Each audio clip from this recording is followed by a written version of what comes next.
December 28th, 2025. We're doing part 3 of our drive around the town of Champlain to mark the end of the first quarter century of 21st century here, 2025 here.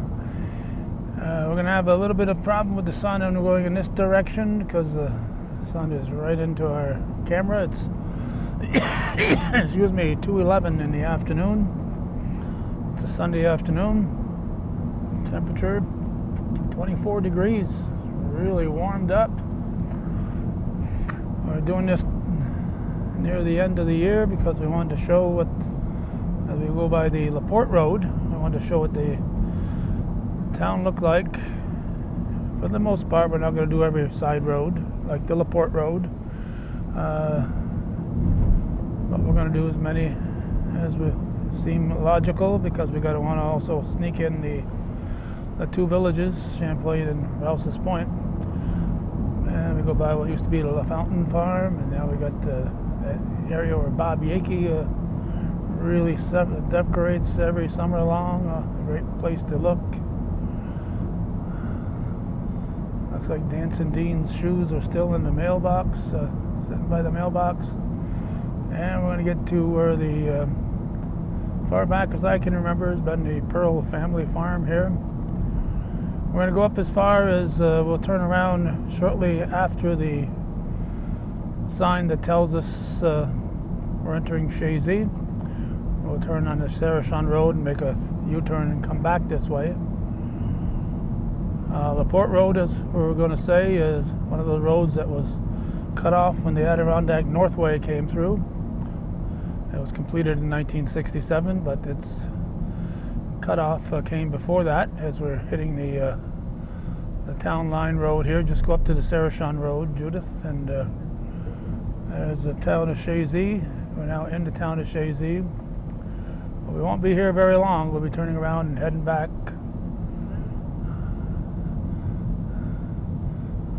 To your left here is Sarachon. We'll be doing a turnaround there.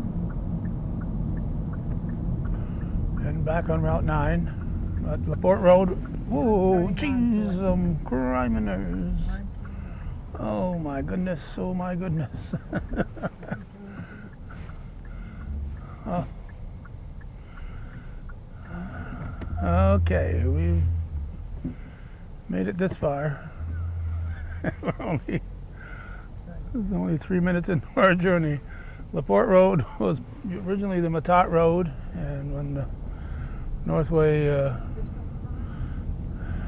Northway came through, it took the throughway, the thorough pass away from it. You can't go all the way through anymore because there's no overpass. Now we're back into the town of Champlain as of right now. So the western portion is still known as the Matat Road, and the eastern portion is now known as the Laporte Road. We started this at Honey Moore's Corners. As I mentioned in each of the previous videos, we're going to try to get that spelling corrected. Honey Moore's should be M-O-O-R-E-S instead of E-R-S. That has nothing to do with the town of Moores. It has everything to do with a guy named Honey Moore, because he had bees and he made honey, and his last name was M-O-O-R-E. So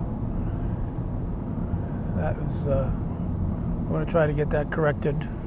As a county legislator and as the town of Champlain historian, we're hoping to correct that problem that somehow was created a couple of decades ago. All right, we're going to be heading on 9B. When we get there, we're going to turn down 9B, head toward Coopersville.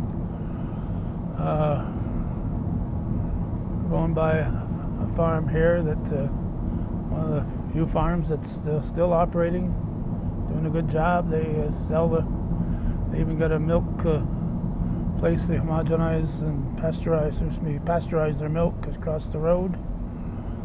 They sell it. And we're approaching the area where when I was growing up, for the most part of when I was growing up, is where the Troop B station was located. Right here at that spot right there. And they moved. And this is where the Honeymoore's Corner Store was, and of course the Borderview Drive-In was there. Northway Drive-In was in Champlain, and although it wasn't a view of the border, it was called the Borderview Drive-In. And a lot of Canadians would come down there. And when the movie was let out, if you tried to cross that road, it was a non-stop effort to try to get across, because it was backed up traffic almost all the way into the village of Champlain. So we'll be traveling past several side roads. We'll be going down the Lakeshore Road. We will not be venturing on to the Stetson Road, unfortunately. We just this is our third effort on this. We've got two portions already done. This will be the third one. We're heading into what is sign says is Cooperville, going by Lapeer Road. Lapeer Road is blocked off. At one side had a little bridge on it, I believe, but that's no longer in existence. So it's kind of one of those dead end roads. And as we said, we'll be going past the Stetson Road, not going down it. There's several roads that we would like to have had time, like the Southwick Road and others, Dudley Road, that we'd like to have had time, Carden Road, we just passed, there's a bunch of them that we would like to have gone by, but just isn't enough time to really make this work out. So we're going to go by the Stetson Road, and it intersects with the Rapid Road. Beaucaire's Grocery was there. Coopersville was once a thriving little community. We used to get our hair cut there at Bert's Barber Shop. Bert Badger, the father of my late friend Albert Badger and Ron Badger, and we're going down the Lakeshore Road, and we're going past where BB's Grocery was. That was a popular place for a great many years. As we said, a lot of businesses along this. 9B originally was Route 9, and sometime in the 40s, I believe it was, it became 9B, and Route 9 went up to the, it already had gone up to the border in Champlain, but they started using it as the main thoroughfare into Canada. So we're turning now onto the Lakeshore Road, and we'll go as far as the town of Chazy, which you can figure won't be too far, because we just ran parallel to this when we ran down Route 9. But we'll be crossing the railroad station, as I said, railroad tracks. We won't be going down the Stetson Road. And the railroad tracks reminds me of a collision that took a couple of lives there.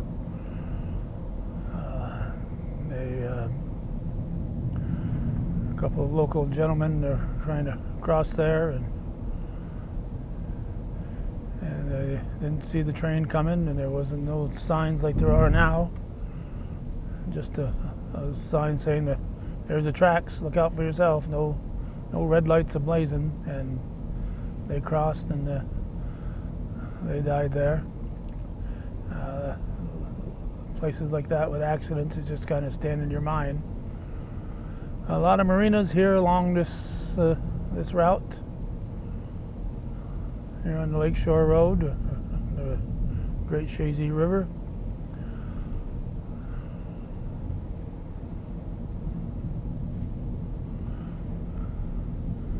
Again, we're going south, so we got that sunlight coming through over our side here. Chazy Yacht Club, one of the most popular marinas on on the Shazy River here.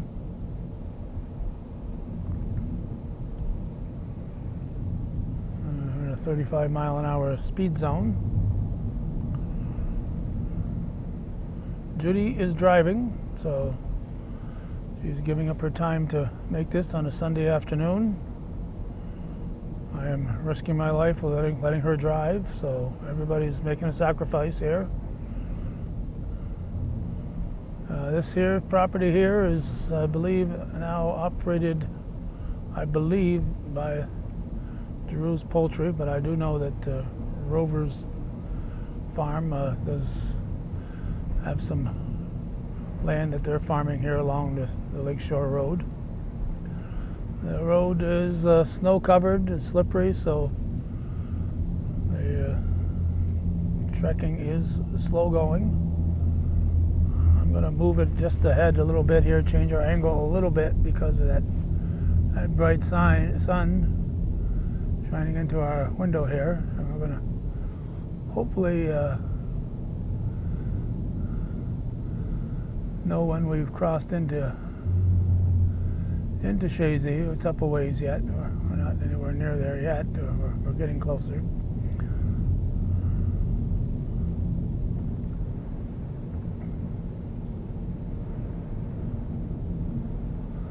Still a lot of farmland out here.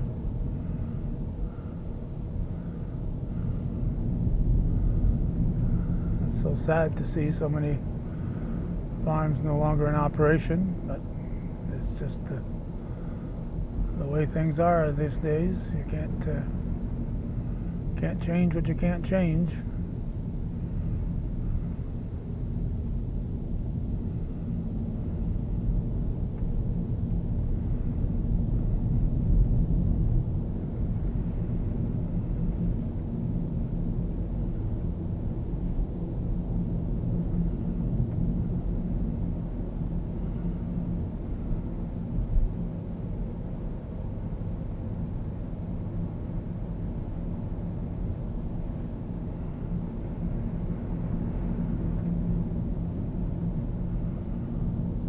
We're doing this for anticipating temperatures rising overnight, but still being freezing weather on the ground surface overnight when the rain starts. So the upper level will be providing rain and the lower level will be providing a freeze, so it should be a brief coating of ice for everyone, and not supposed to be anything like the ice storm of 1998, but then again, nobody really predicted that ice storm of 1998. And we're hitting the area where the two towns intersect.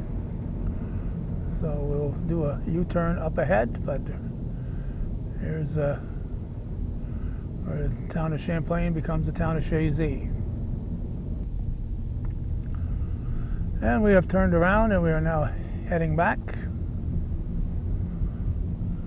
Somewhere in this vicinity to our left there will be a historic marker put up this summer marking a graveyard of the early settlers and refugees in this area.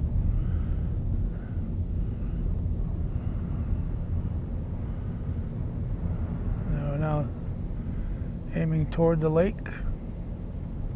Toward Lake Champlain.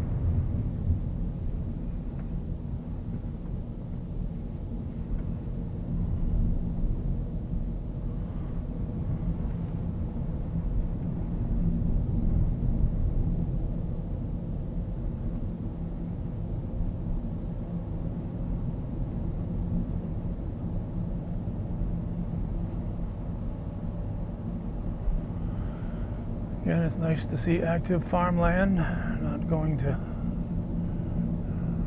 waste. That little building roof that we've seen out there, that's been there for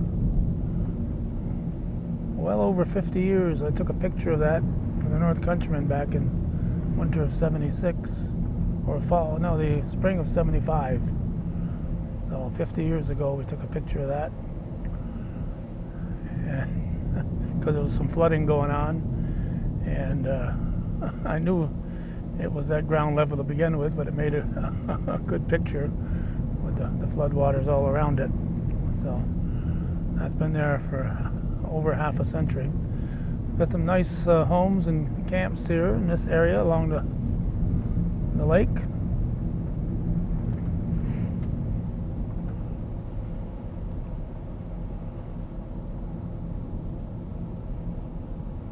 There's a solar panel, needs to get the snow melted.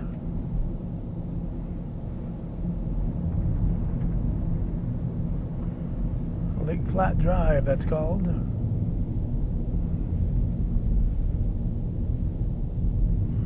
See another solar panel back in the background back there. Another one right here, I think. Yeah, no, just a covered boat or something. And there's a Shazy boat launch, Great Shazy River boat launch we just passed.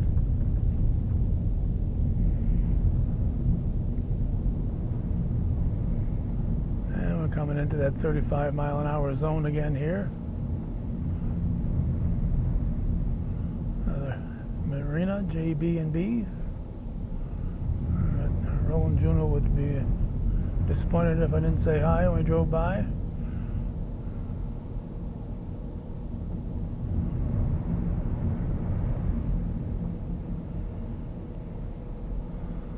Along the Great Shazy River right now, and we just finished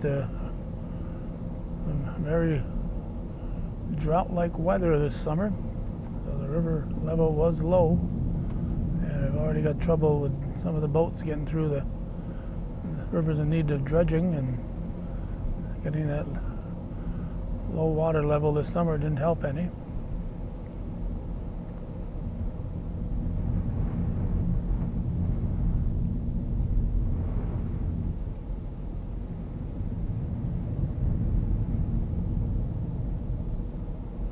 And we're approaching the railroad tracks again.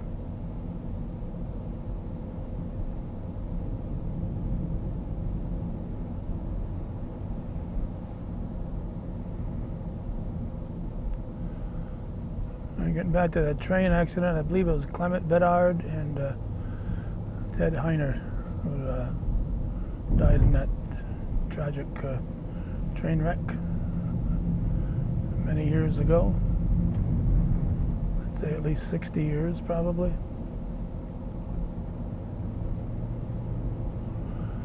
When we get back to the intersection here, we're going to continue on 9B into the Rouse's Point area.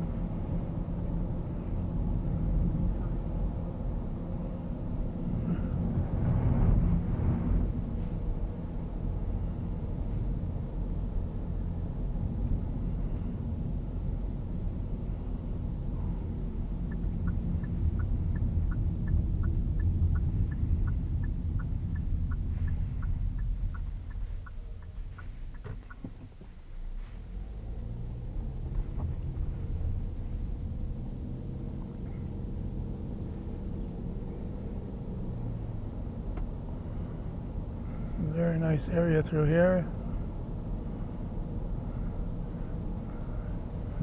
That little stretch alongside the river on Bayshard Drive, Bayshard Road.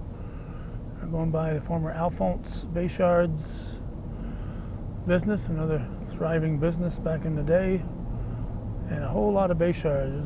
Domino Bayshard's farm, and a whole lot of Bayshards are all through Coopersville.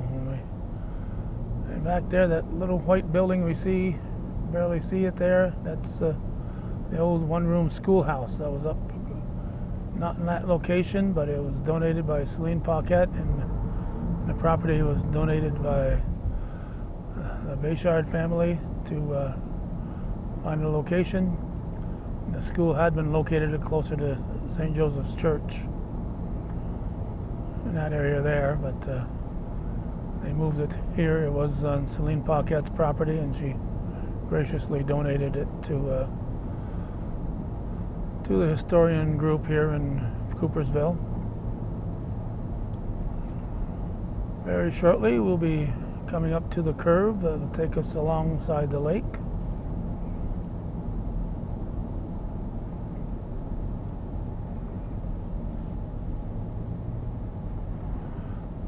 The purpose again of this video is just to show what the countryside looked like in 2025 at the quarter of a century mark. When I look at Upper Cornelia Street in Plattsburgh and that area there, I'd love to go back to 1925 to see what that looked like.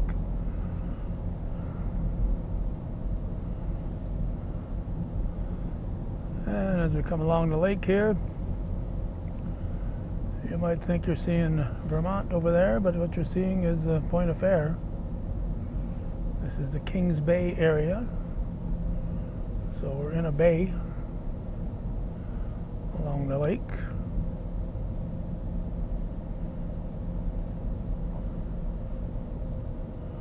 And where there's room for structures, they have taken advantage of it and put in structures. Once we get to the Point of Fair Road, we'll be going down that road. Looks like there's some possibly ice fishing going on out there.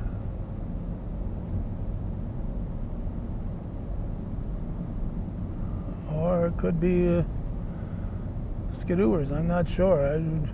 I wouldn't be brave enough to be out there on a sled, but there's people out there. And coming to the camping area and the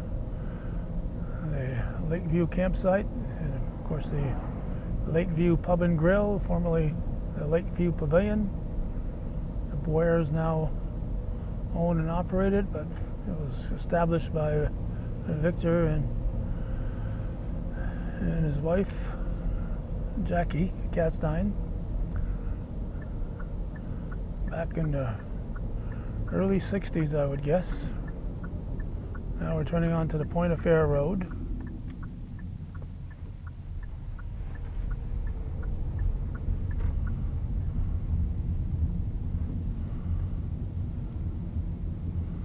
And my mother grew up as a Trudeau. She grew up in that house across from the Lakeview. So her family ran the farm here. And as a youngster, she'd come down here swimming, and a few times she brought us down here because she knew where the swimming hole was. And we swam down here before it got developed into that camping area. A lot of trees have been taken down by Mother Nature.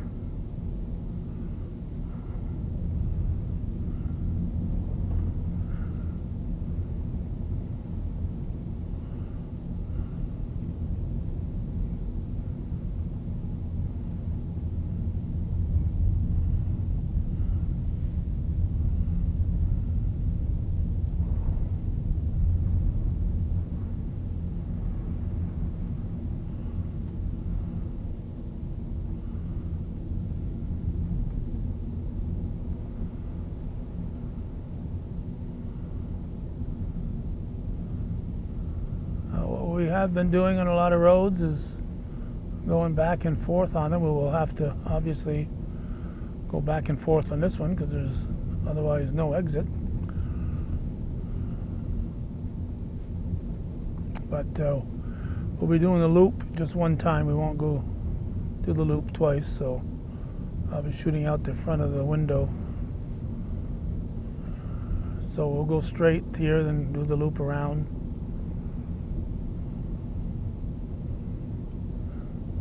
Definitely looks like a fishing shack out there.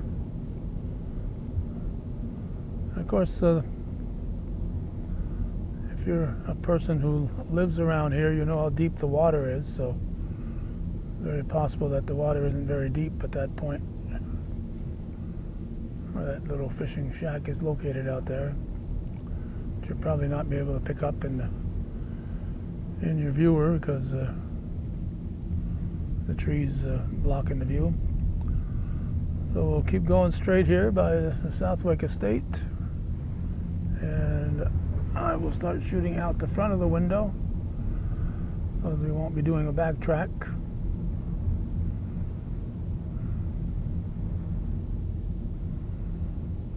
Point of Fair, Rogers Range, whoops, hit a bump. Rogers Rangers were here on June 6, 1760.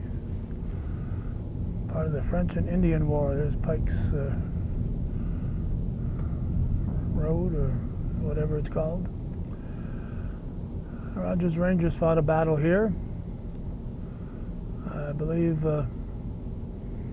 Benedict Arnold was camped here for a while on his way to Canada. Kingsway Wildlife Management Area. There are several little side roads here that have quite a few little buildings on them. But again, we're not going to be going down them. This is our third installment here, and we want to get through the villages too, so getting the Town of Champlain, we're doing what we can. We got a corner here where a new house has just gone up, and we got the home of the late John Zerlo and his wife Mary. I lost John about a year ago. Highly popular person, and this home here has gone up within the last several months. Beautiful new structure. So we got a lot of property here that's been developed over the years. And some really outstanding looking places that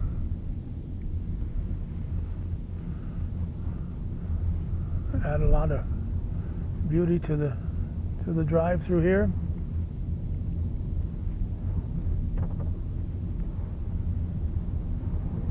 And there is a historic area. There was a building that they called the White House, which was kind of a little mini fort where the soldiers stayed. That was out further to our north here as we're continuing along.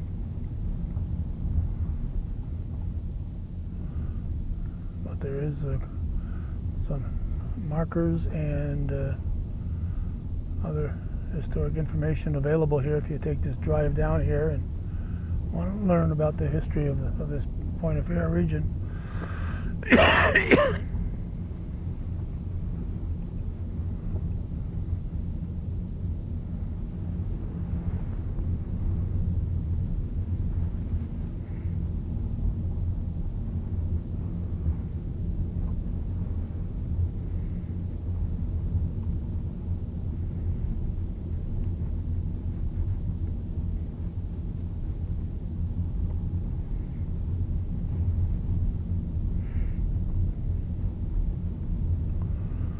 And we got a sharp turn ahead, 10-mile-per-hour turn. Judy's going to see if she can do it at 35.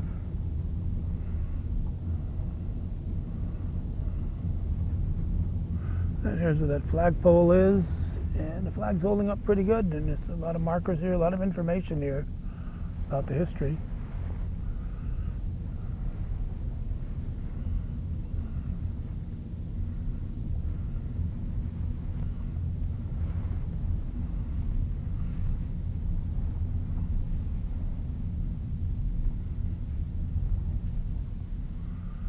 There's a little historic marker that mentions the White House.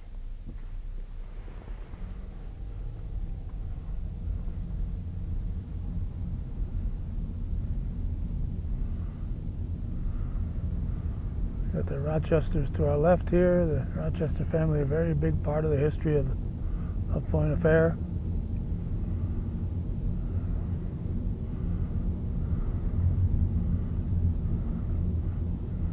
I have in my possession, I think it's a 1953 issue of True magazine, and the famed photographer Ozzie Sweet was down here taking picture of some folks out fishing. I believe there was a Rochester or two in that photo.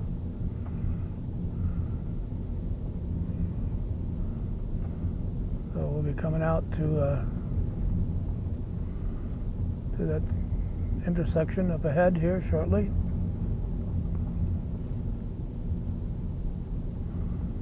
This one by the place.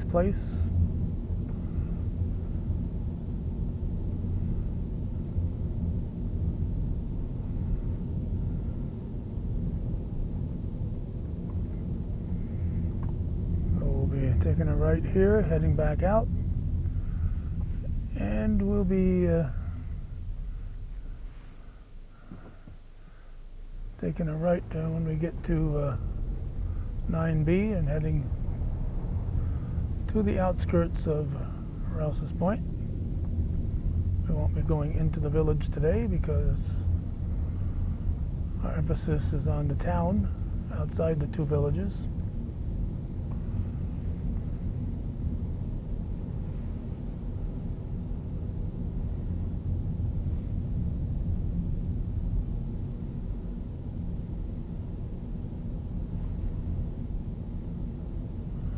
And a lot of fallen trees.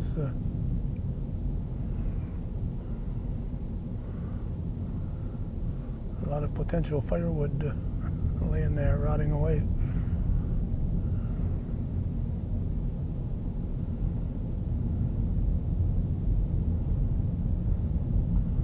And Kings Bay Wildlife Management Area again, sign.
Getting back now to Route 9B.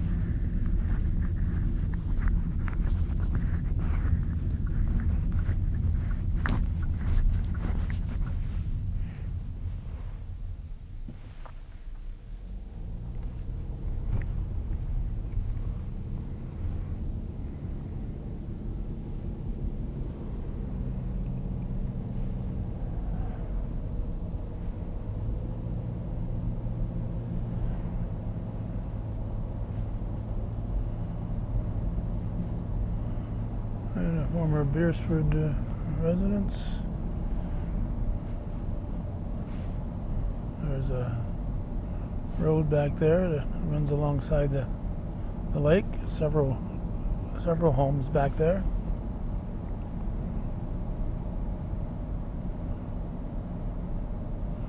And I'm going to zoom over here to the left and show where there used to be a schoolhouse on the corner of that road, and my Uncle Oscar Bayshard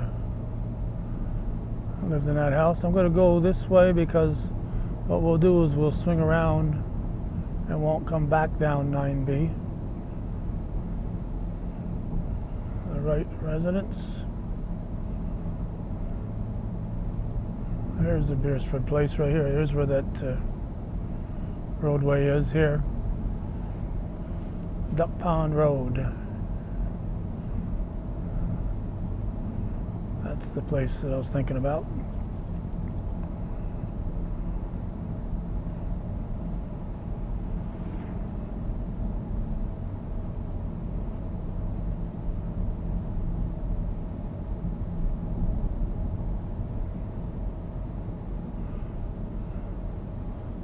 So I think we'll go to Rouse's Point and come back and turn here on the Schreiner.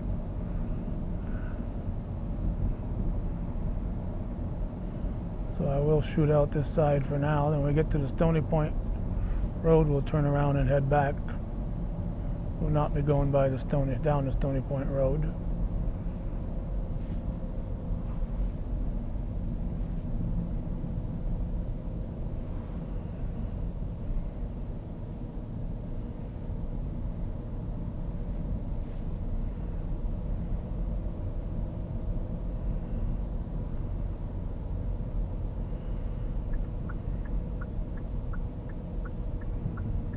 Alright, we're going to make a U-turn here on Stony Point, or whatever, we'll see. Judy always surprises me. She's got to put up with the traffic coming in 3 or 4 different directions, so.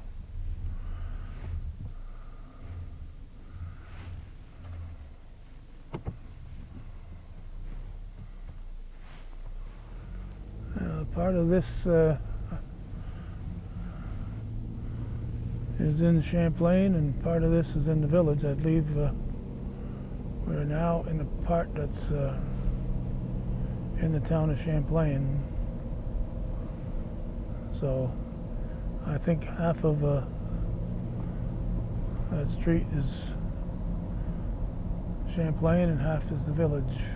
So we'll turn up ahead here on the Schreiner. We go by Loyal Sterling's place.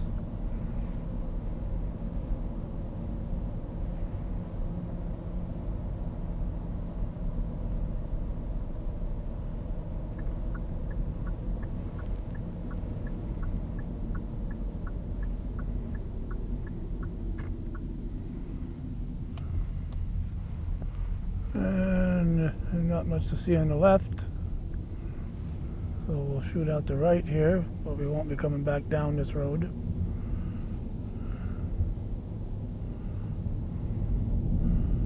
There's the Schreiners and the Frankies.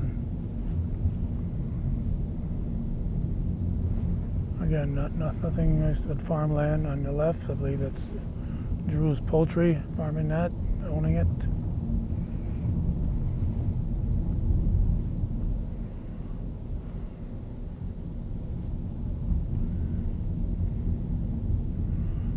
We will take our next right.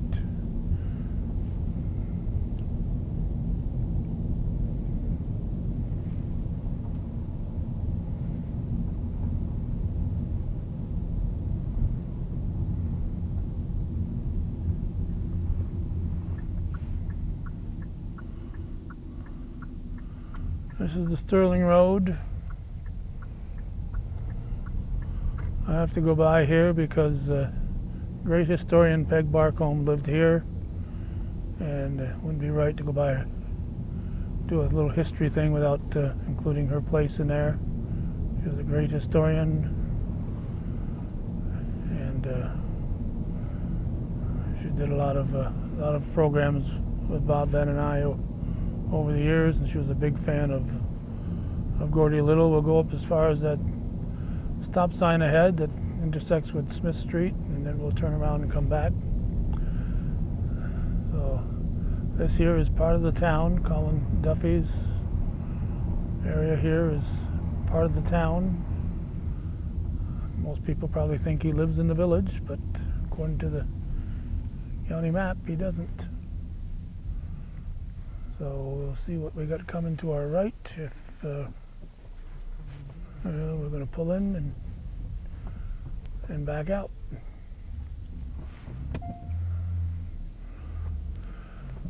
So even though all of Smith Street on both sides is not in the village, we'll be doing it when we do the village of Rouse's Point.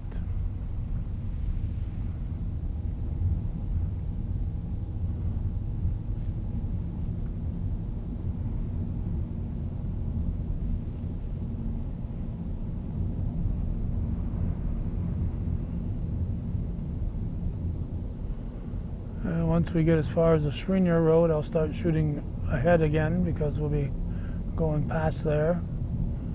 So So I'll be getting both sides at the same time again. But that intersection is coming up. You want to go which way? To the right. And of course, at Sterling, Sterling Road is named after here. Did a great show with him.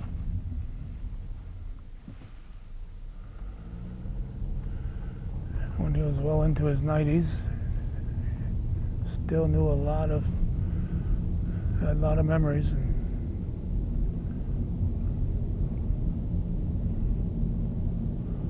And we'll be taking a left here, so we'll be missing a lot of the Hayford Road.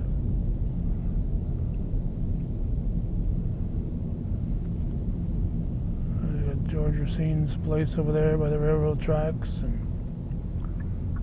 we'll be taking a left here. So Henry Gooley's home is down that road. Just went to a mass in his memory, him and Bev's memory yesterday. So we're shooting out the front again. We've got a well-established horse farm here. If you see the name written somewhere, shout it out, Judy.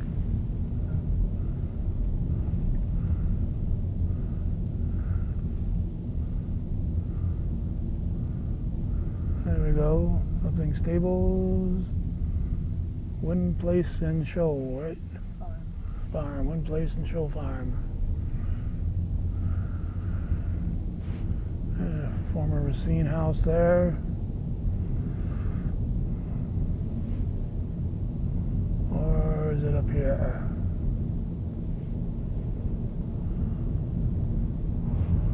That might have been there. And there's Homer Bushy's. He's still doing a lot. Homer Bushy Jr., his father, used to do the whitewashing when we were in farming business. He would come and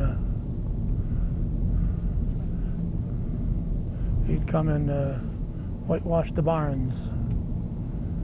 Farmers would have their barns whitewashed about once a year or so, just to keep them hygienically clean.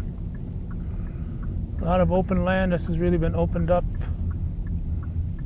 by the Drew's poultry people.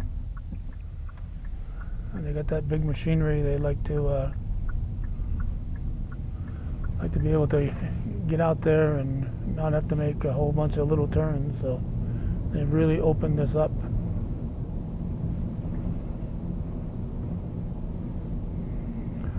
And again, to our left, former Oscar Bayshard family. He married my Aunt Rita Trudeau, my mother's sister, so we'd spend a lot of time there. She died, however, at a very young age. She was 39 years old. And we recently, this past summer, buried her daughter, Sister Rosina. Rosina Bayshard went on to become a nun, and she was one of the funerals we had this past year. And of course my cousin Tun, Carol Bayshard, left us way too soon.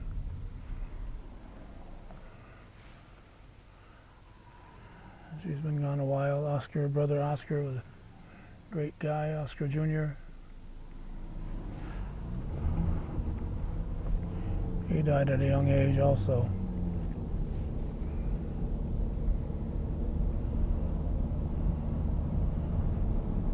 And as far as I know, Carl, Janine, and Billy are still around.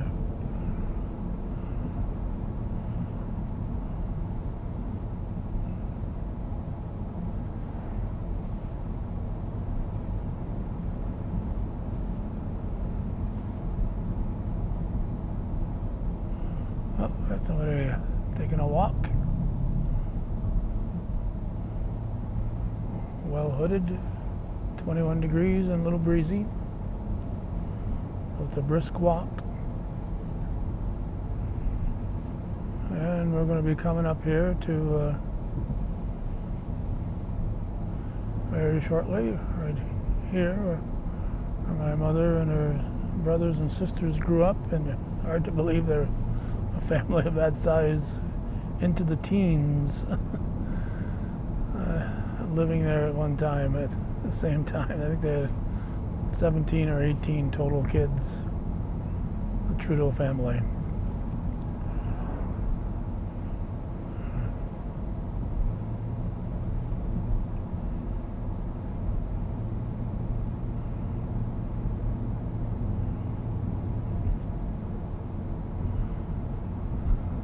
So we're getting near the curve. That'll take us away from the lake. The lake is to our immediate left as we're recording this.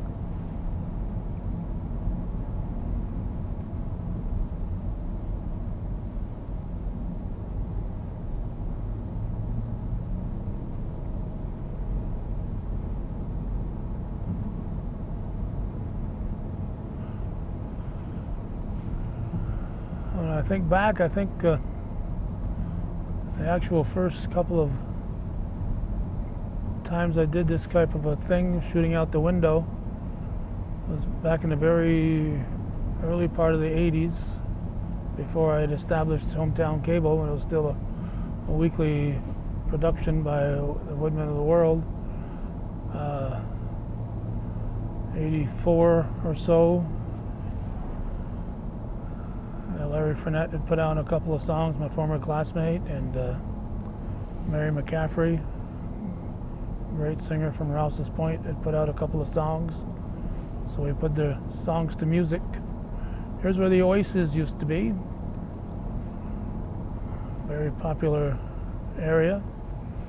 So we put out a couple of songs, and I just drove from down, I think it came down through this road right here, in fact, on one of them. So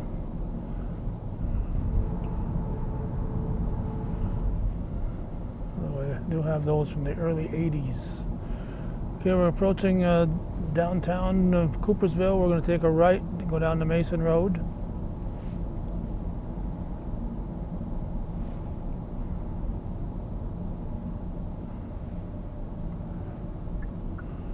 There are more residences here. Well, we certainly could not do a thing on the Town of Champlain. There's Mason Road is County Road 22, without getting a picture of St. Joseph's Church.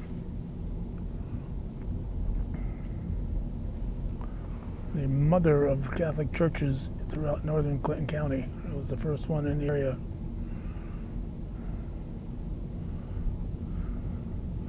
There's where the kids used to, growing up, they'd get some video games and stuff. They'd come here.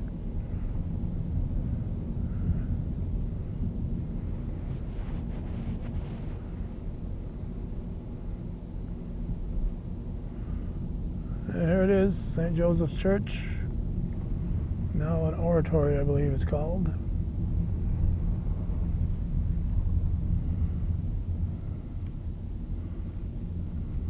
Cemetery. My mother's parents are buried in there.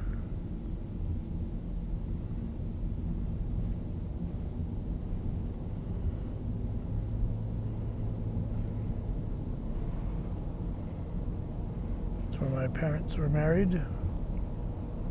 My mother's family parish.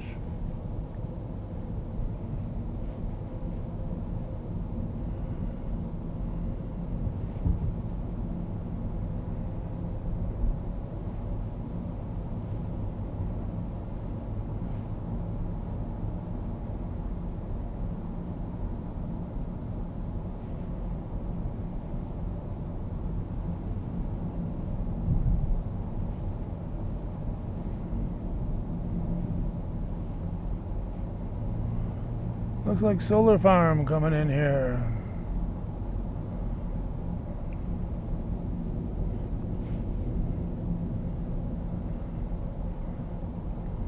That's what it looks like to me. You got the electric poles set up.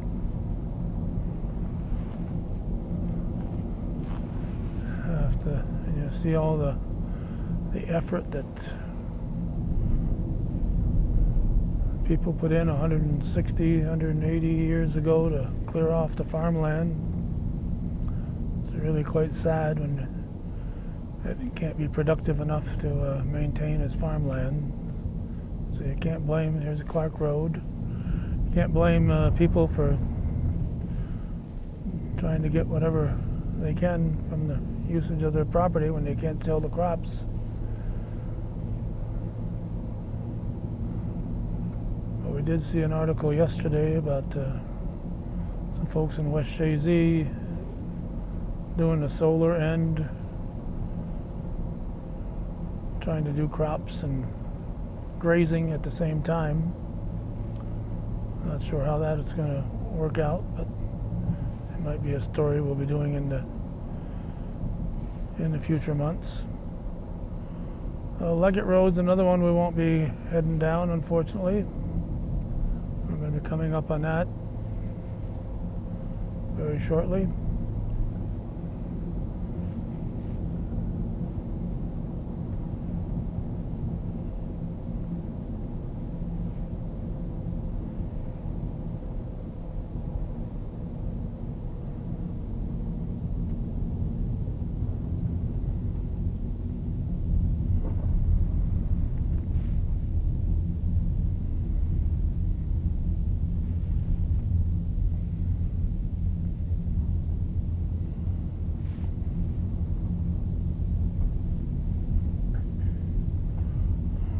Go to the Mason's Corners. Yep. Stay on this road.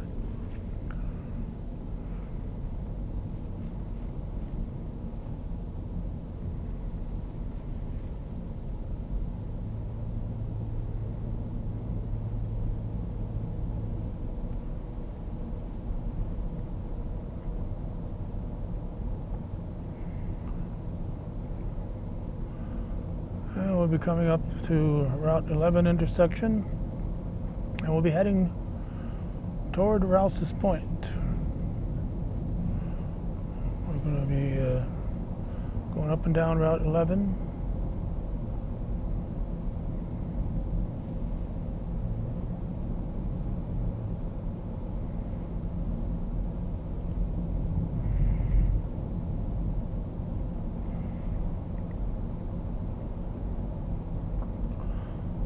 Bordeaux Brothers is here to our right. They own some property.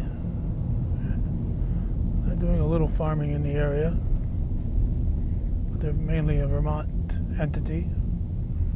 Sign says Lacole is 7 miles away.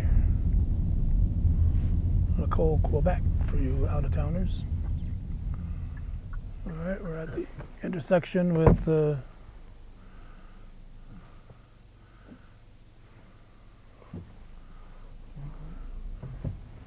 Route 11. We got a red light, so waiting for traffic to clear.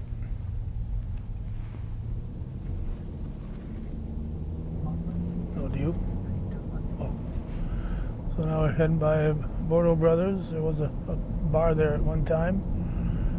Here's used to be a thriving little hardware business there with the Oaks, and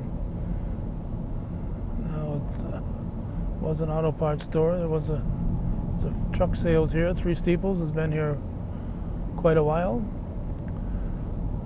Dentist Steinfeld, former medical center, former Midway Market right there, now called Border Connect, and a former Sunny Hill Stables. They've taken their fence down recently, so they're not going to let their animals run wild. This was a local milk producer, then it became a horse ranch for a while, but our growing up days it was Sunny Hill milk. A lot of the local schools drank Sunny Hill. We're going to continue on this road. We're going to go to the underpass in Rouse's Point and turn around and come back, because That'll put us into the village, and we're not doing the village at this point in time. We're going by that Hayford Road. Again, we're not going to be doing the Hayford Road, so Henry Gooley's family and the others who are on there, we apologize. Beaumont was here, and it was a great spot for half a century. The ball field was right there. So many people played softball, but now it's time marches on. So this is why we're doing this. Passanos have gotten this property here going as a place for truckers and so on. They had a little hardware business there for a while. And we're going to approach the Fairbanks Road and the cemetery, and we'll let Judy turn around as we hit the Junior Ash Line home here, the edge of the Fairbanks, and we'll see. I guess Judy's going to go right into the village and turn around. We'll get you when we come out of the other side of the underpass here. And just like that, we're heading in the other direction now. The cemetery is right there on the other side. There's a solar farm going in. This is Drew's Poultry. They're farming the side closest to the road. But to be quite honest with you, there's more money to be made in solar panels than there is in any kind of farming.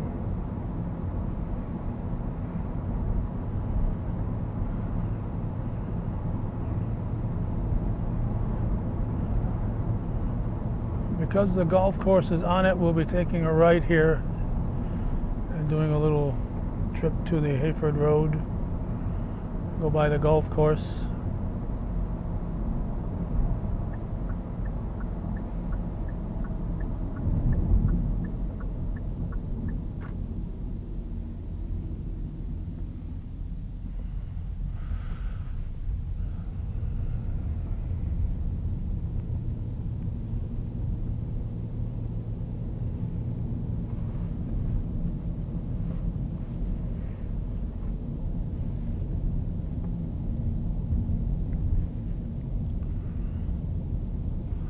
Golf club is certainly an asset to the community, the town of Champlain, and the whole Clinton County area.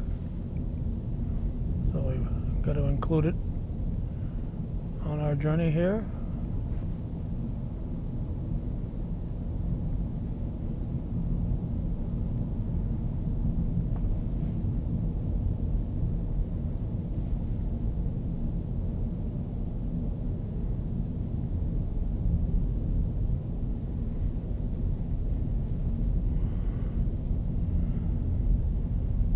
Needless to say, nobody is golfing today, although there is a vehicle here. So we will turn around up here when it intersects with the Prospect Hill Road as we pass the jogger.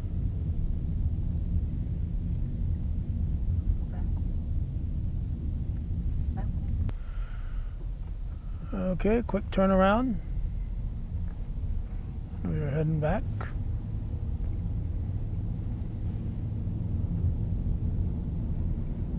Some ash trees have been marked.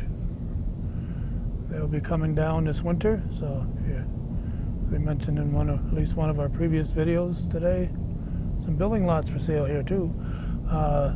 You see those red marked trees, and they're not on a county or a state road, then they should be coming down, because the ash tree borer has destroyed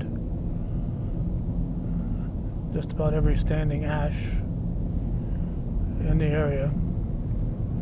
So they have to come down. So there was a grant, and Soil and Water Conservation is helping to get that going, and those trees will come down. I look back at old photos taken in the village of Champlain and all the elm trees that were there. I know we had a nice elm tree at our house. The Dutch elm disease came through and wiped all them out.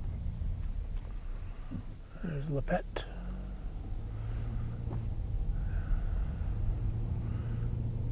Elm trees were nice, but they were a very tough tree to split. We used to burn firewood, and they were very, very tough to split. I don't know how you describe it, but they weren't very cooperative as far as splitting evenly. A lot of cross-ups there. Here's Ted Ferzato. Saw a picture of Teddy's mother on Facebook today, along with his sister. Happy 82nd birthday today, December 28th, to Rita Tedford. There's a auto store and Tractor Supply. Tractor Supply always has quite a few cars here. It's nice to see that their community is supporting them. We see a lot of Vermont vehicles over here. We're going to take a right up here and head toward the border at the Mason's Corners. So it's nice. We're still getting a decent amount of Canadian business, not as much as we used to. Hopefully that'll change in the future, but a lot of Vermonters come over here. It's a lot closer than going to even Swanton, but especially St. Albans or Burlington. So we're now turning on to the Route 276. We got the Robinson Farm here.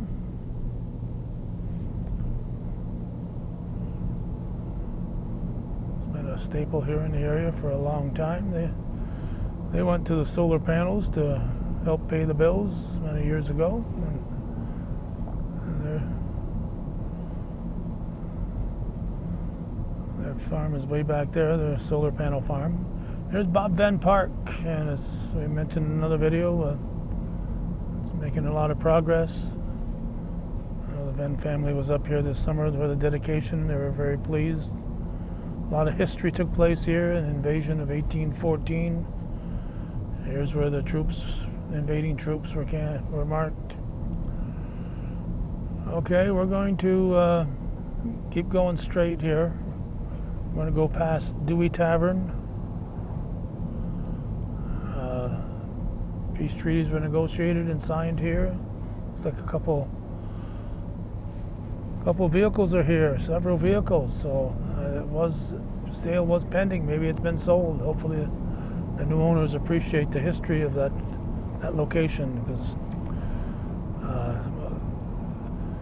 it's been referred to as the most historic building in Clinton County still standing, and that was by Dr. Allen Everest, our most prominent historian for the area back in 1980s and 70s.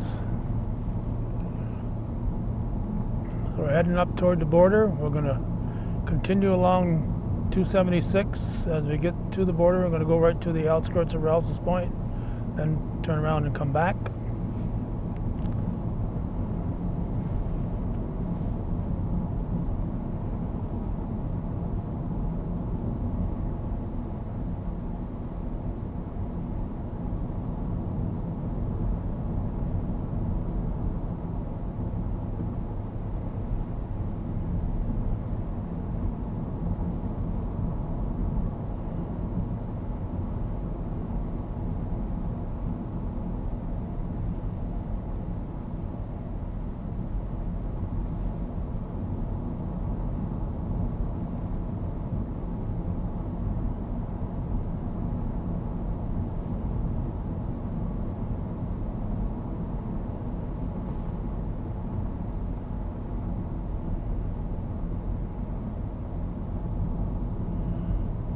Coming up to the border, and Canada is straight ahead, so that's the northern boundary of Champlain. Looks like there's a 4 or 5. Oh, quite a lineup. Quite a lineup. Wow. They are backed up here at this port. Not so much heading north, but heading south. There's quite a line. So we're gonna take our camera out this direction, and actually when we come back we'll be looking into Canada. We won't be looking at the town. Actually, technically I guess the ditch is still in the town of Champlain, still in the US. So we're running right now. We're right along the border. We're on the northern extreme of New York State, of Clinton County, of the town of Champlain, right on the Canadian border. We're going to go as far as the Pratt Street area and near there and Rouse's Point, and turn around and come back, because we're doing the town of Champlain. We're not doing either village at this point in time, and it's 3:15, so we may not be doing the villages today.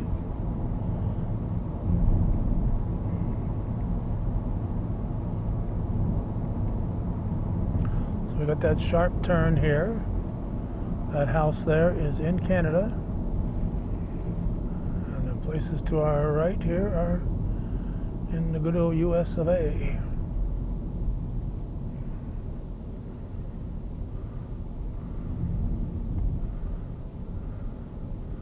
It looks like there's some trains over that way, but we gotta worry about this side here.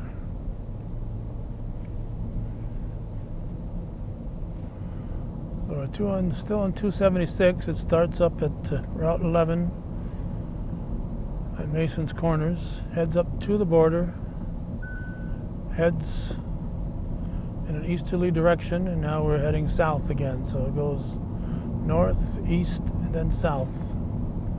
Unless you're coming from Rouse's Point, then it goes north, west, and then south.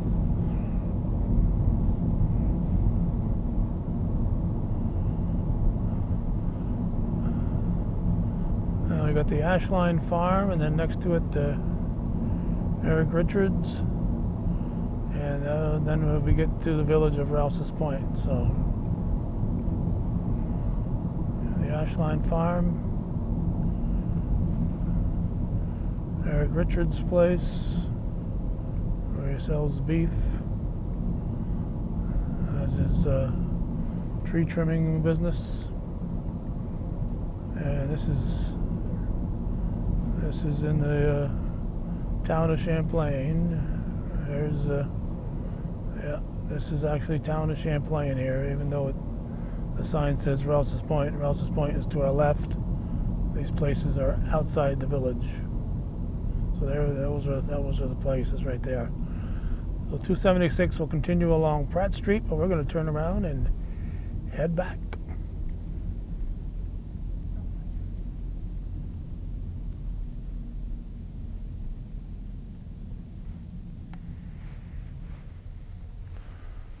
The cemetery is over to our right here,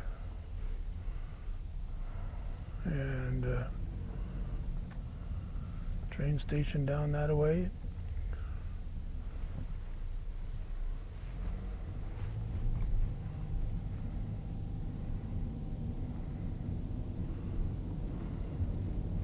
Now this is actually, I believe this is Rouse's Point here to our right, and to our left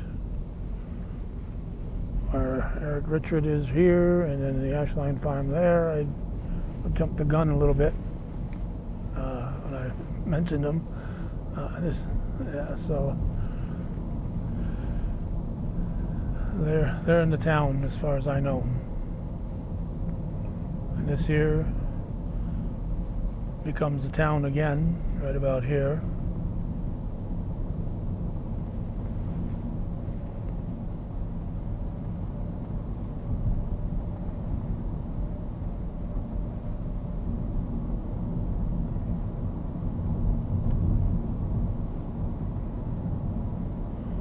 Heading north, heading back to the Canadian border.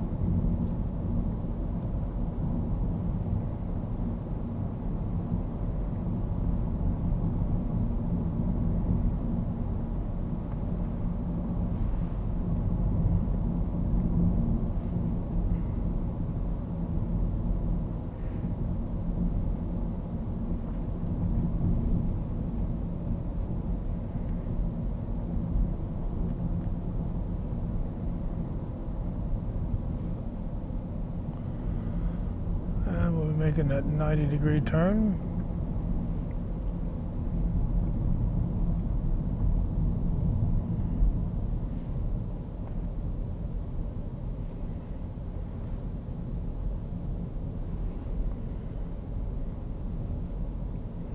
That building is in Canada. Those cement blocks are the border. So this ditch here is on the US side, and once you cross that ditch, you're in Canada. And there's sensors there. Former Champlain resident Ken Delafrange is now living in Belarus, the last I heard.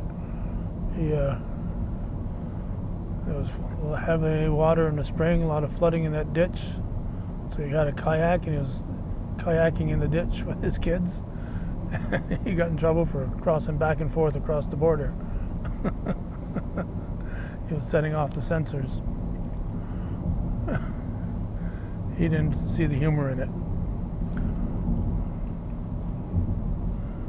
So again, there's a marker right here. There it goes. That designates the border.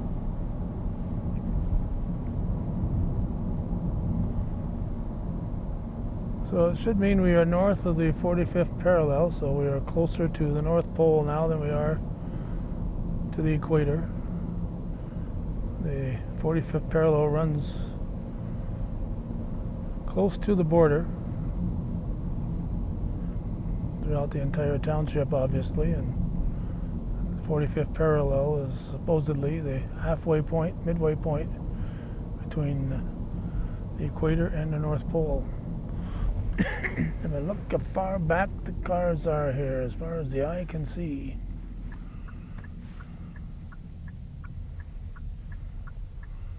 And I'd say the majority of them are USers coming back. There's a Canadian port. I don't know if Richard Arnold still owns this place or not. No, he's sold it. And Carol lived there for a long time. Welcome to Champlain, the sign says. A lot of cars heading up toward the border. No plate in the front. That usually means Canadian. Well, we just went by former George Bedard's. That's where the Jim Rabideau and his husband live. Jim sells us a lot of fresh vegetables throughout the summer months.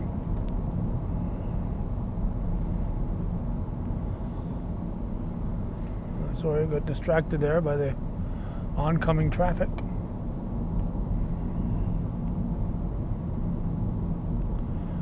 And since we're up to this neck of the woods, we'll take a right up ahead. Go up as far as Prospect Hill to get the portion that takes us to the limits of the village of Champlain.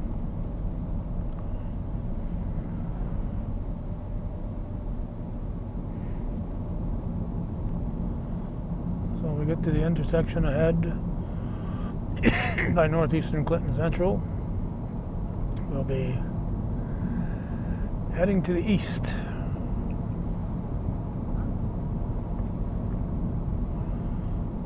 We're taking a right. Heading to the west. I'd make a very poor compass. Judy corrected me. We're heading west.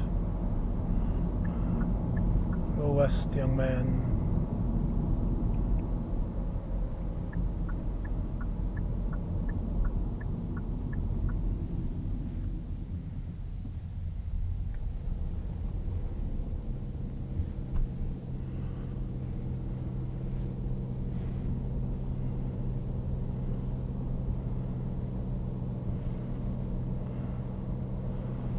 This was an area where the Dodds farm was somewhere in this area. One of the Dodds boys went to school with my father as a classmate. The Dodds girls were probably better known because they stayed in the area. Here's the Four Maples, I believe, right? Four Maples, maple syrup, wine. They're not making maple syrup, they're making wine. Anyway, Mrs. Boyer was a Dodds, and Mrs. Scriber, and the girls stayed in town. They were better known.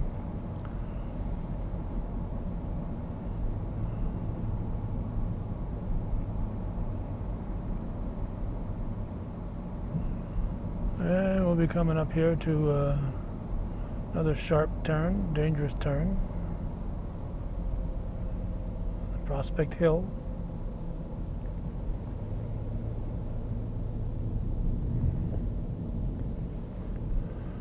And when we get to the village limits, we'll be turning around and heading back. And the village limits are very, very close. There's a place to turn right here, I believe. Maybe not. Oh, it is. It's plowed.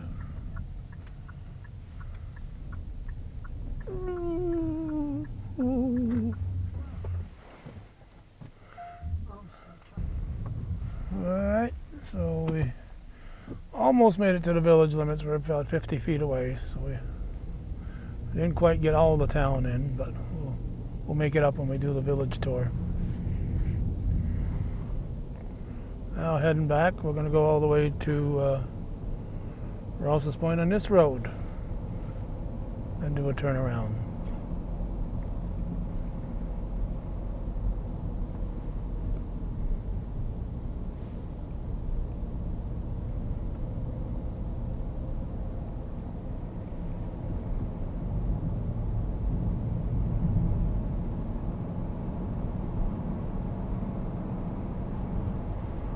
There's Paquette Drive, Industrial Park through there.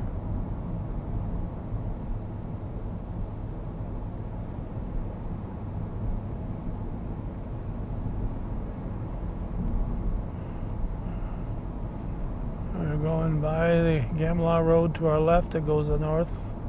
That's another road we will not be going down. Apologies to everyone. There's the new ballpark, soccer, at northeastern Clinton. Beyond there, the ball fields, baseball and softball.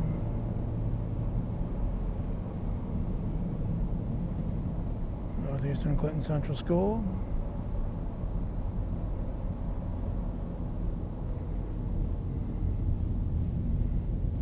Buses are all gathering snow as we're on the Christmas vacation here.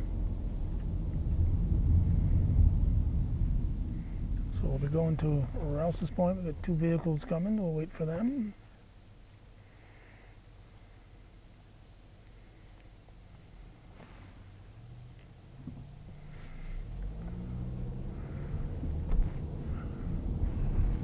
Drew's Poultry is farming this. They own this. Next to the Bob Venn Park.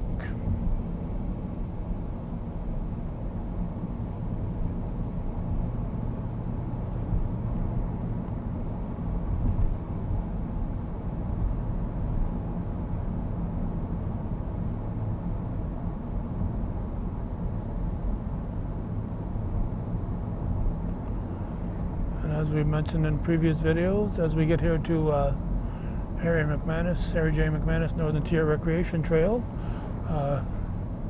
Feel free to mute the video if you don't want to listen to me jabber on. I'm just trying to make sure it's not a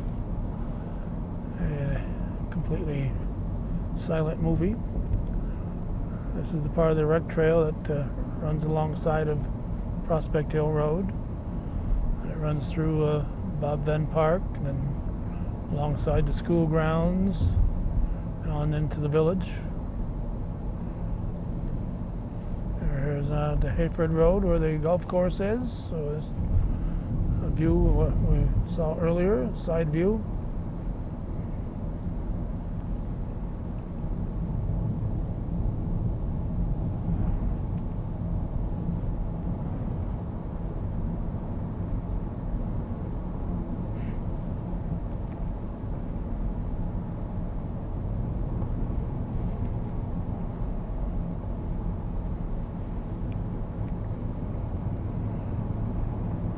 It's 3:33 as we're doing this, so not a lot of sunlight remaining.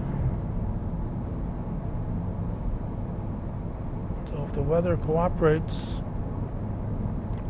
we'll try tomorrow to do the two villages. We'll just be doing a few main streets in the villages, so we won't be going up and down every street. We're now approaching the edge of the golf course and the edge of the village of Rouse's Point.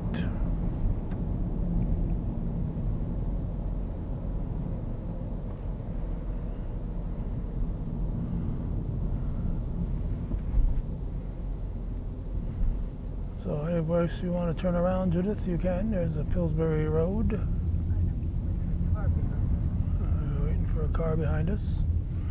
Former train station.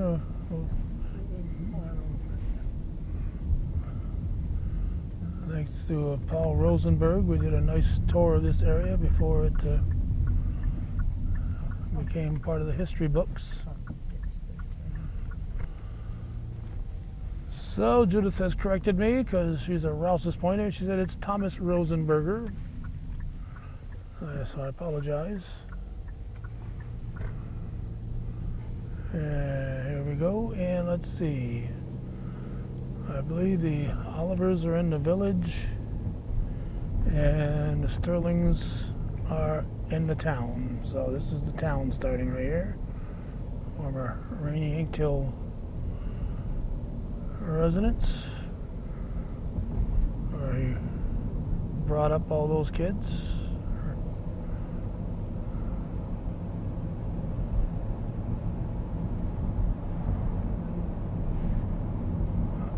Rainy and Marion? Senior. Okay, senior. Okay, Judy wants to make sure I mention senior, because there's still a junior roaming around.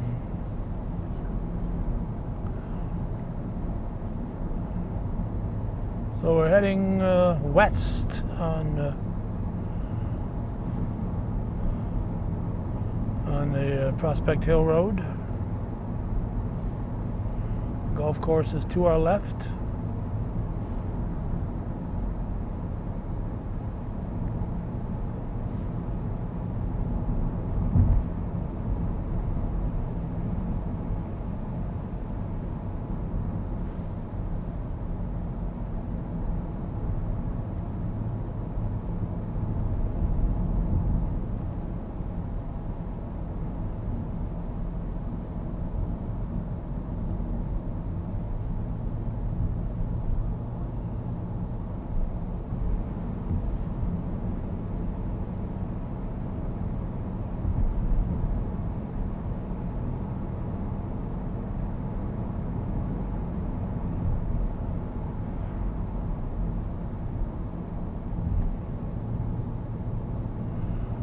Okay, since we've already gone to the other two directions, we're going to turn left up here.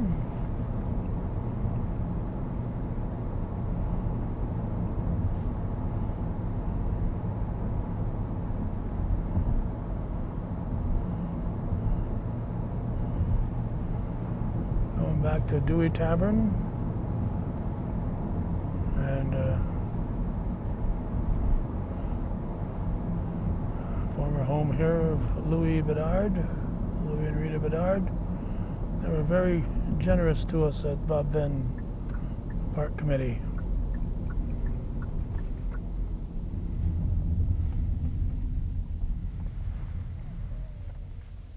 So looks like we're clear to the north. And we're going to see the buses again in front of the school, across the road from Bob Venn Park.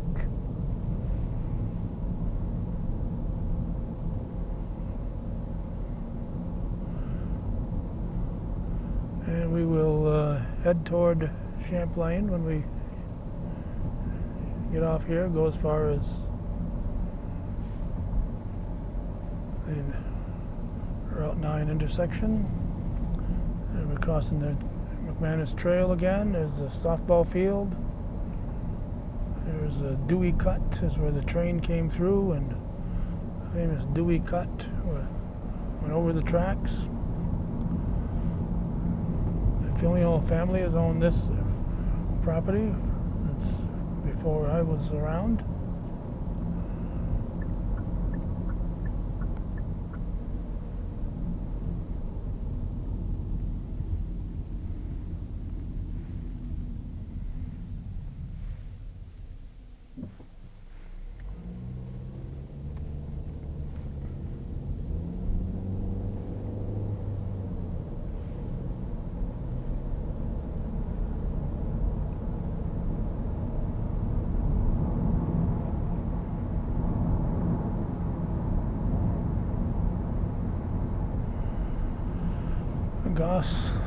Goss Chevrolet, formerly Parker's Chevrolet.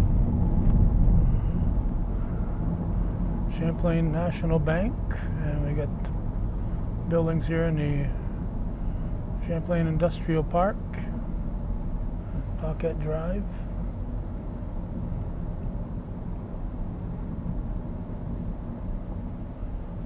There's Elm Street. Actually, this portion of Elm Street is in the town. I was surprised when I looked at the map today. Here's Tremblay's garage, credit union, and part of the Triller farm are actually in the town, as is Marilyn Daly's house. We're passing South Street, East Street right there, now South Street. So we'll go up as far as the intersection and find a way to turn around and head back.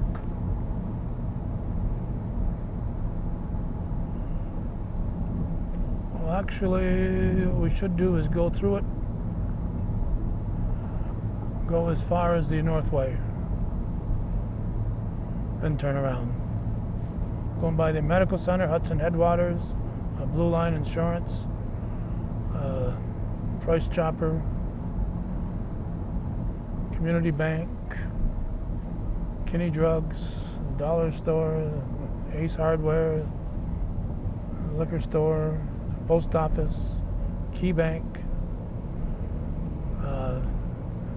This portion here, this up to Michael Duquette's house, is in the town, not in the village, on this side of the road. So we're going to go as far as the roundabouts and head back, because we did as far as the roundabouts in our other trip. Part of the cemetery here is in the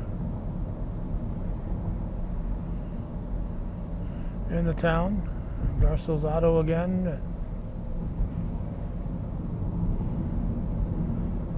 The Dollar General. UPS, formerly the Northway Drive-In. And then we got the I-87.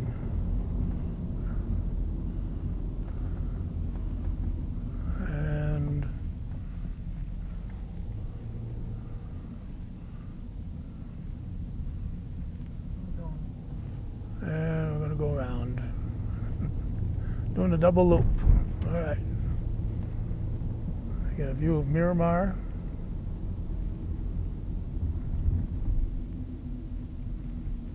Look out here, look out there. Some people don't understand that the ones in the circle are have the right of way in the highway department. We've done this double loop before, but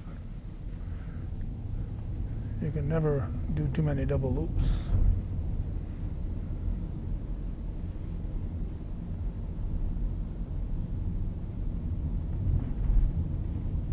Look out, he's going.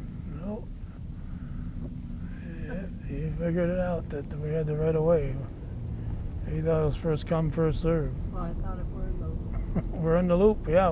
It's our. Okay, where are we going? All right, we're going to Route 9. No, we're going to Mason's Corners. All right, going by Maple Fields here. We're going straight. We're going to Mason's Corners. Yeah, we're going to get a red light. We've had good traffic today. We haven't had too many red lights. Of course, we haven't had too many lights to get, and we're blaming it on this truck right here. That truck is the reason we are stopping. So we're back to the Rush, and now the light is green. And we get a view of Border View Grocery. As I said prior, it's a real asset to the town, to the whole community. We get a view of the World Warehouse, now NFI, whatever that means. So we're going up to Mason's Corners. We'll be back here after we go to Mason's Corners.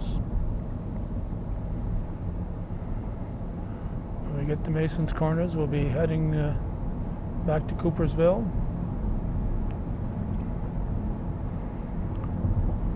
This was the Mar development up here. A little place, it's called Eden Lane.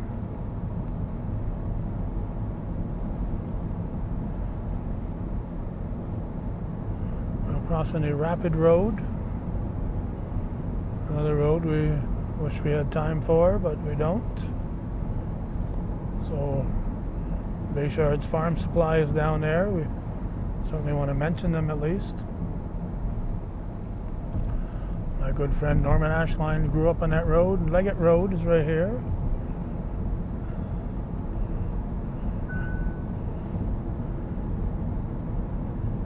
And this was Garen's Chevrolet, the Filials who had the service station in Champlain.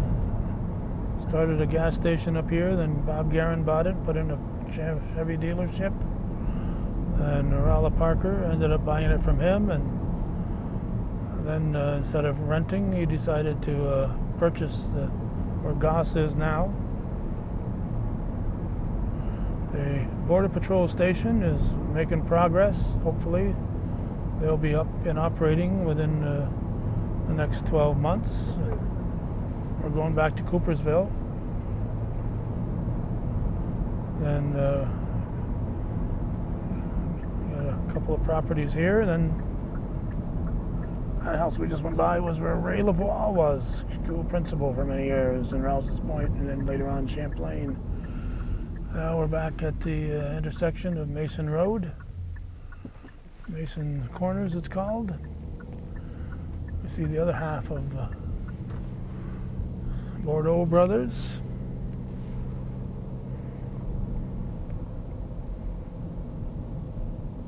It's good that they've got enough farm business remaining that they're able to stay in business.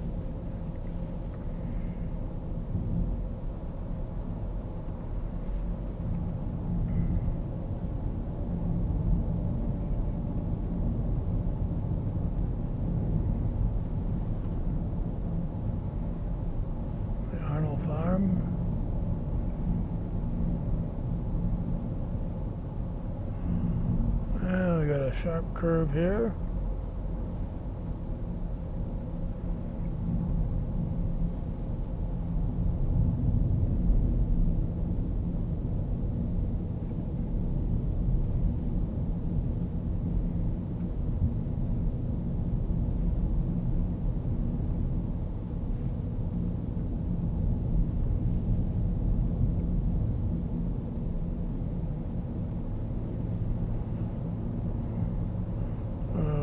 Between the Leggett Road here, the Leggett Road is behind us, then ahead of us in that corner.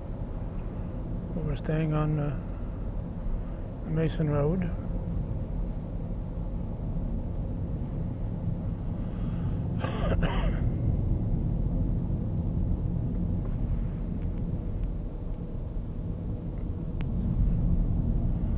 And after 6 hours of holding the camera, my hand's getting a little numb, but we're switching hands. Now we're putting it back. So don't adjust your sets.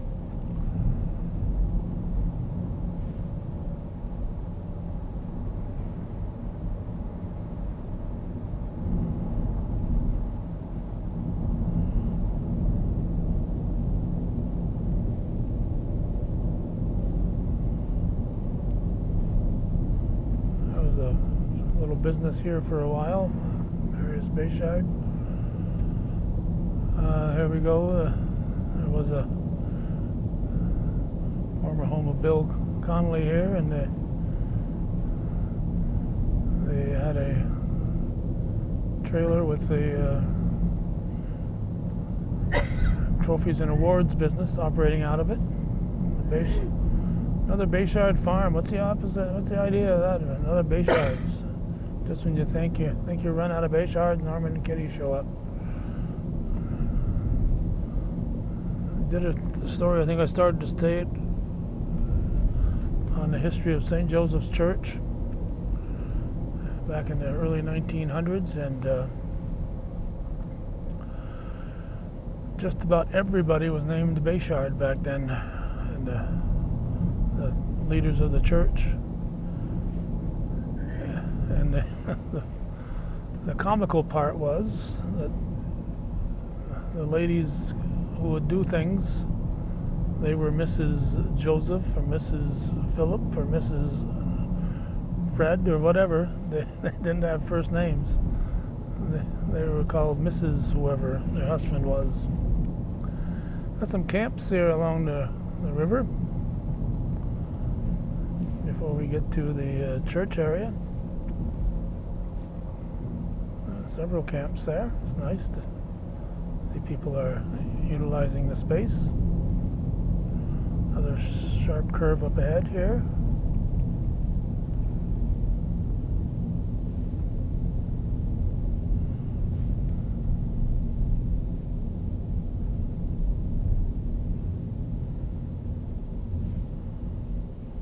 I came around there one time, and glad nobody was coming, because I was sliding all over the road. The roads were like they are today. Here's another part of the St. Joseph Cemetery. Church was to our left.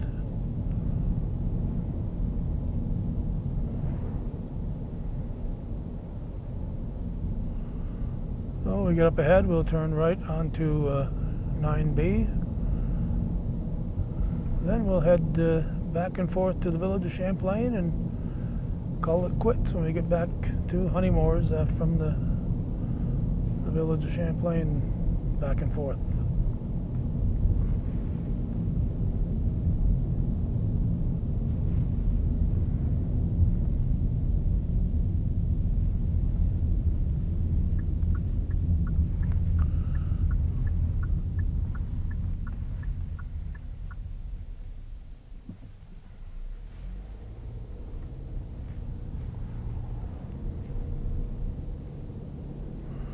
Crossing the Great Shazy River, there was a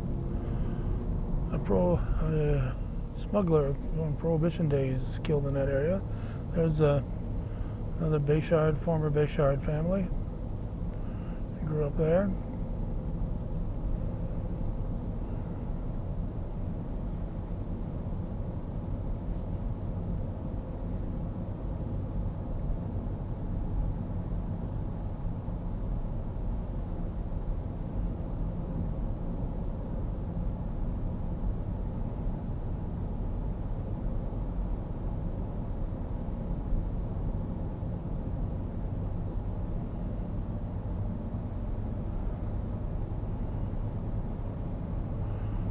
There's an intersection up here. There's a Stetson Road to our left, and I call it the Rapid Road.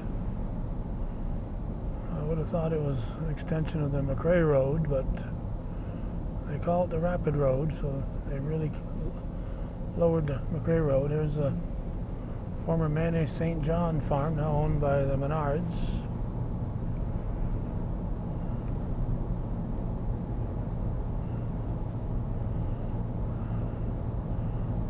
St. John was highway superintendent, then a fellow named Fred Brown, who lives up not far from Honeymoors Corners on Route 9, was highway superintendent. Then it became Carl Castine.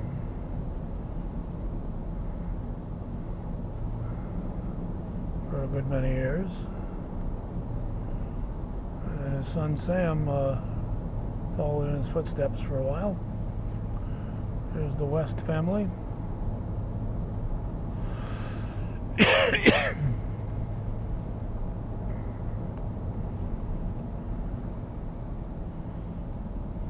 approaching Honeymoor's Corners again. We'll be taking a right into the village outskirts of Champlain and then heading back here and wrapping up our tour, part 3 of our trip around the town of Champlain. Completing the first quarter century of the 21st century.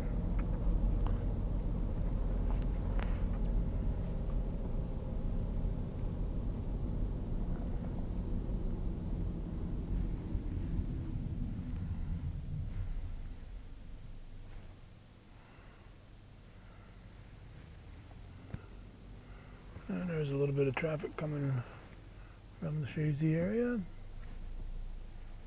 And they decided to put their signal light on at the end. Didn't want anybody to know they were turning. Here's where that former schoolhouse, once the schoolhouse has been expanded several times. It was an area here where the Shangri-La Hotel was. Very popular bar back in the days when Route 9 was the main fare. Here's Andrew Favreau now owns this, but it was formerly the Barcomb's TV site for TV and furniture for a great many years. But now Andy has a headquarters for his lawn care business, and he sells little cars out of there. Not automobiles, but little hobby cars, race car sets and stuff. Alright, we got the Tremblay farm coming up here. We somebody coming with, it's getting dark to not have your lights on, folks. We'll look at the house on our way back. We did our story on bootlegging. Orville Tremblay, he told us about his father was a rum runner, and Orville as a kid was on the outskirts of it all, but I don't think he actually did any bootlegging himself, but that was during Prohibition days.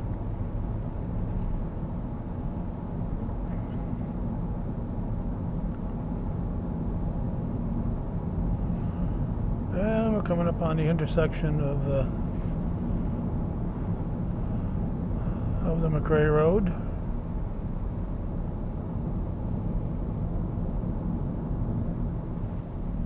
And Hamilton McRae, who actually lived on the other side of where the Castine Road is now.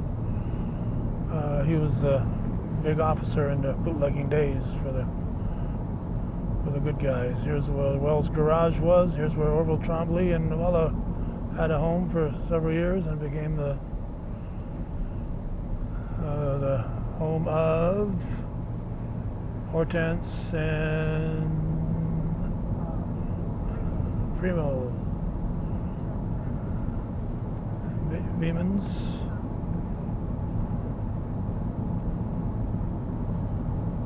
And nice to see some buildings up in here in this area when the property use.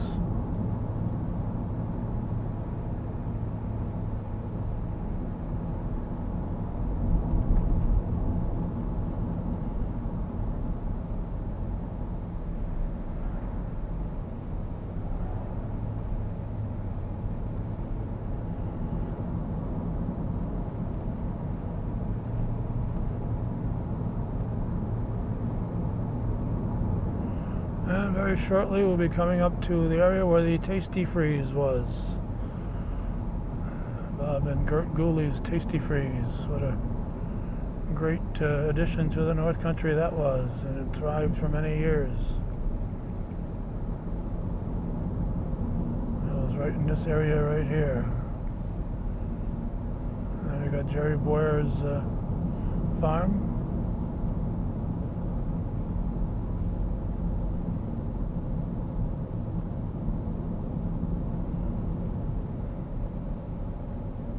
We did their last milking. We covered it, whatever year it was. We came down here and covered the last milking at Jerry Boyer's. And we said we'd record it if we could put it on TV, and he said okay. So we recorded it. They wanted it. The family wanted it recorded. We're going to turn around and go back so we can. Yeah, here's the new fire station, recently dedicated. We can drive. I don't know if we can drive in here or not. Champlain Fire Station. Looks like maybe not coming in this way. It looks like it's kind of snowy. No. I know. So this building here is for sale or rent. Stacy Gooley owns it. Was a okay. She's going to go straight and turn around. Last entity was Walgreens, I think, right? Was the Rite Aid before that. A very good business, but there's only so many drugstores the community can support, I guess. And the Kinney's is one out, and hopefully they'll be around for a while.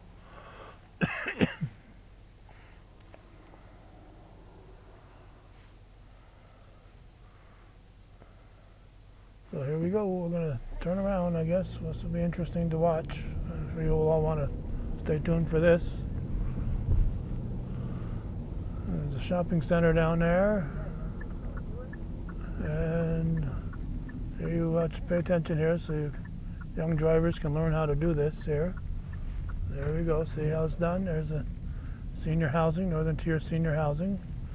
Now these houses I have, according to the map I saw, are across the road here, are in the town. We just saw Tesla turn in behind us here. So that these aren't in the village as far as the local county map showed us. No, go straight. Right? Yes, we're going back to Honeymore's Corners, and that's where we're going to wrap it up. So we're about 3 miles from wrapping this up. So we're at 11 and 87 meet. Excuse me, 11 and 9 meet. 11 and 87 meet about half a mile from here. We're 21 miles from Plattsburgh, 7 miles from Moores, according to the sign.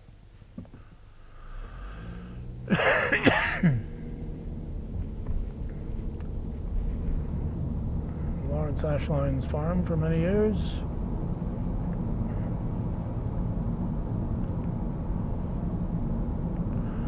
There's Trombley's Custom Homes and Remodeling.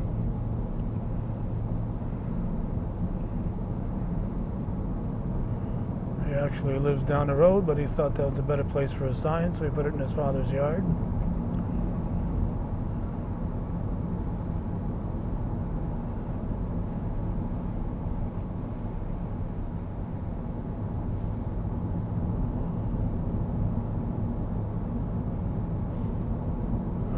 In the back, that might be a McRae house. There used to be a McRae farm in this area. There's Bruce West's barber shop was here. Bruce Wallett's barber shop. Bruce West did not have a barber shop. He had a carpet business before he went to work for the state. And former home of Bob Gooley. Guy that established the Tasty Freeze, then a couple of restaurants in Champlain, and he and his son established the Borderview Grocery.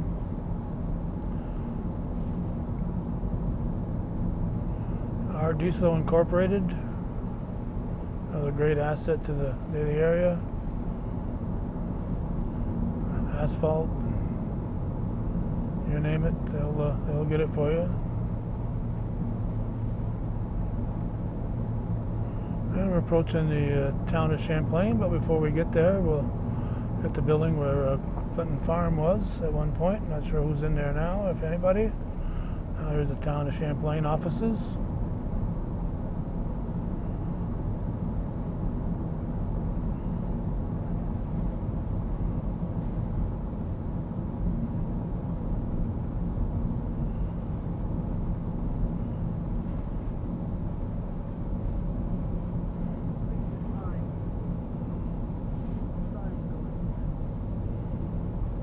a sign going down. I'm not sure what she wants me to read here.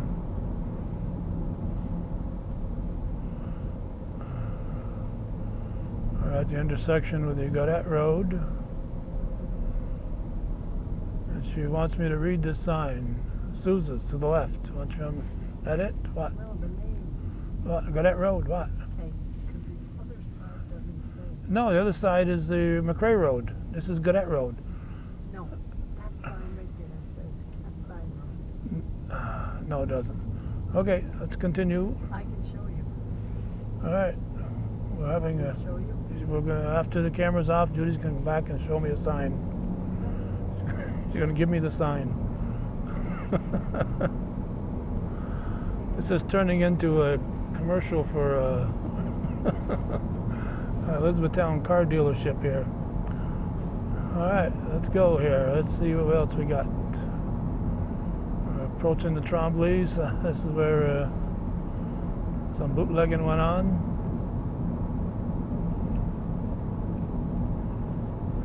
Many years ago, and this is where the Midway restaurant was that Orville Tremblay had for a few years, and reportedly Nat King Cole stopped in there one day and on his way to Montreal and played the piano. This was before he became a household name.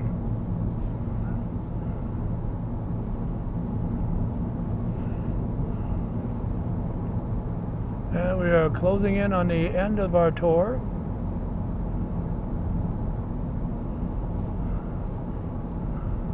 If anybody has watched all 3 editions of the Town Tour in their entirety, you're entitled to a free postage stamp. Just mention it to me next time you see me, and I'll give you a free postage stamp. And we invite all people who appreciate Hometown Cable and the 20 gallons of gas we burned today. Want to support us? Viewer-supported local television, Hometown Cable TV that's worth your support. Thank you for watching on this December 28th, 2025.